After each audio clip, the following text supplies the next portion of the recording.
Función. Es un fragmento de código con un nombre asociado. Hace una serie de tareas y devuelve un valor. Permite reutilizar código referenciándolo por su nombre. Python trata a las funciones como un tipo de dato. Una vez definida no existe hasta que es invocada, por lo tanto la palabra def es una sentencia. Puede recibir un número estático o variable de parámetros. Los parámetros se pasan por referencia, pero los parámetros mutables como listas, diccionarios entre otros se pueden modificar. Los parámetros inmutables como variables, tuplas, entre otros, no pueden ser modificados. Para declarar una función se utiliza la palabra reservada def seguida del nombre de la función, paréntesis que pueden o no contener parámetros, dos puntos y el cuerpo de la función. Para este tema creamos algunos ejemplos de funciones. Veamos. Para definir una función se utiliza la sentencia def seguida del nombre de la función, paréntesis que pueden contener parámetros o no, dos puntos y el cuerpo de la función. Al ejecutar este código vemos que no se ha producido ningún error, pero tampoco se ha ejecutado el cuerpo de la función. Esto se debe a que la función solo fue definida, aún no ha sido creada. La función se creará cuando sea llamada desde alguna parte del código, y la forma de llamar a una función es haciendo uso de su nombre. Ahora ejecutemos este código y vemos que tenemos en pantalla función ejecutada. Entonces es en este momento cuando la función ha sido creada. Además, una función no puede ser llamada antes de haber sido definida. Si esto se hace, el intérprete de Python nos producirá un error.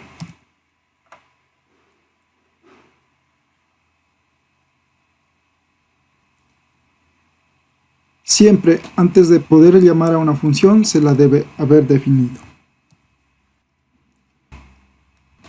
Otro aspecto importante que se debe tener en cuenta es que si en un módulo existen más de una función con el mismo nombre, la función a la que se referencie será la última en haber sido definida.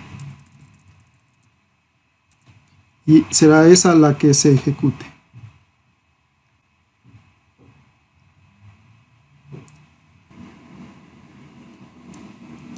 Se podría pensar que si una función tiene argumentos es diferente a la otra, pero eso no ocurre porque igual nos produciría un error, y el error sería que la función no tiene argumentos y estamos llamando a una función con argumentos. Continuemos con el siguiente ejemplo. En este ejemplo se define la función suma. Se crea la variable a y se le asigna 1. Se crea la variable b y se le asigna 2.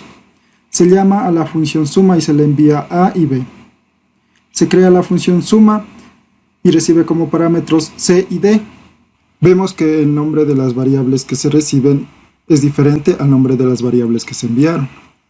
No hay ningún problema con eso porque una variable cuando se define es una etiqueta que referencia a un objeto que tiene un identificador, un tipo y un valor. Entonces lo que aquí se está haciendo es enviar la referencia a este objeto. Y acá igual se recibe la referencia a este objeto. Igual en B.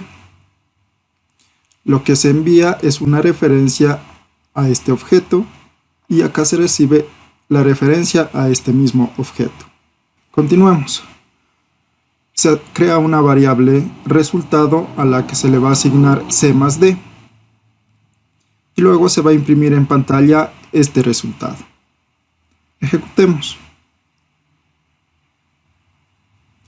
Vemos que a más b es igual a 3, o sea, 1 más 2 es igual a 3. Sigamos con el siguiente ejemplo. Vamos al modo depuración. Se define la función suma. Se crea la variable a y se le asigna el valor 1. Se saca a consola el valor de A y haciendo uso de la función id se obtiene el identificador del objeto A.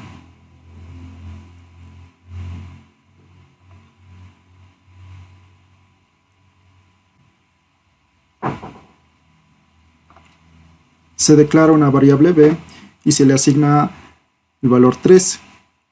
Se saca a consola el valor de b y de igual forma se obtiene el identificador del objeto 3.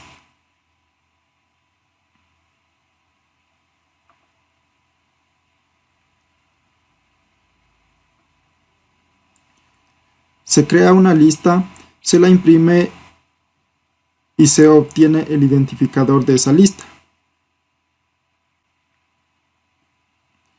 Se hace el llamado a la función suma y se le envía los parámetros lista y A.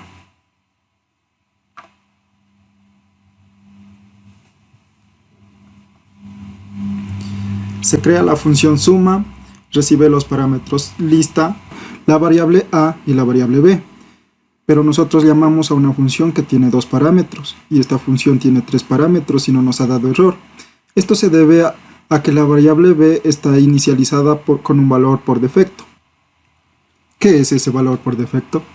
Pues es una variable que referencia a un objeto y sería opcional que se le envíe o no una nueva referencia. En el caso de la variable lista y la variable a, sí es necesario que se les envíe una referencia a un objeto, porque si no, no estarían referenciando a nada. Continuemos.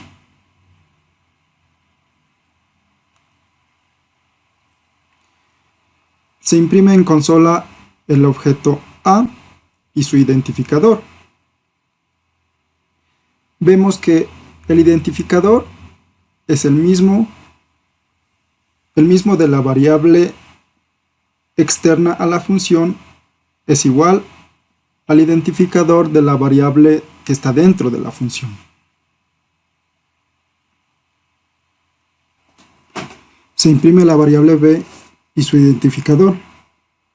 Como podemos ver, el identificador de la variable b que está dentro de la función es diferente al identificador de la variable b que está fuera de la función.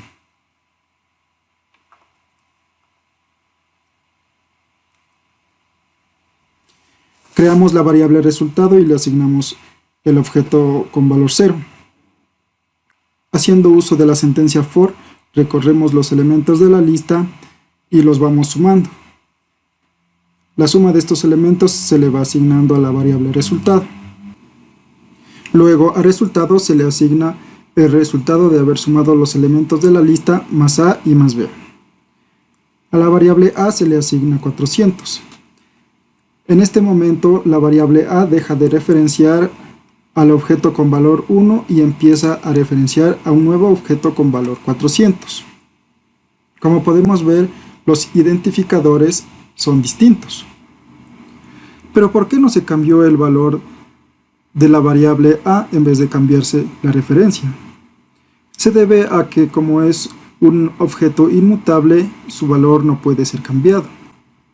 Al contrario que en una lista, si cambiamos el valor de un elemento, este sí será modificado, por el hecho de que una lista es un objeto mutable. Y si cambiamos el valor de un elemento, la lista continuará referenciando al mismo identificador del objeto al que referenciaba, no se cambia a uno nuevo. Luego tenemos la sentencia return. ¿Qué hace esta sentencia?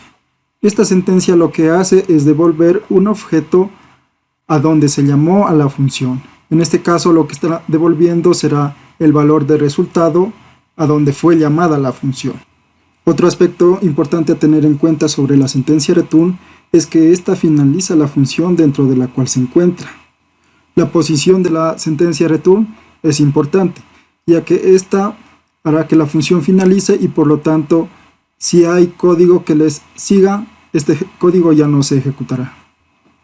Bueno, una vez que la función finaliza, nos devuelve el valor de resultado y se imprime en consola.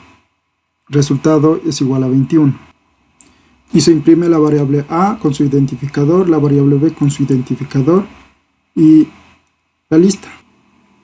Como podemos ver, el identificador de la variable A que está fuera de la función es distinto al identificador de la variable A que está adentro de la función. Igual para B, el identificador de la variable B que está fuera de la función es distinto al identificador de la variable B que está dentro de la función. Pero esto no ocurre con la lista. El identificador de la lista ya modificada es igual al identificador de la lista cuando aún no ha sido modificada. Continuemos con el siguiente ejemplo.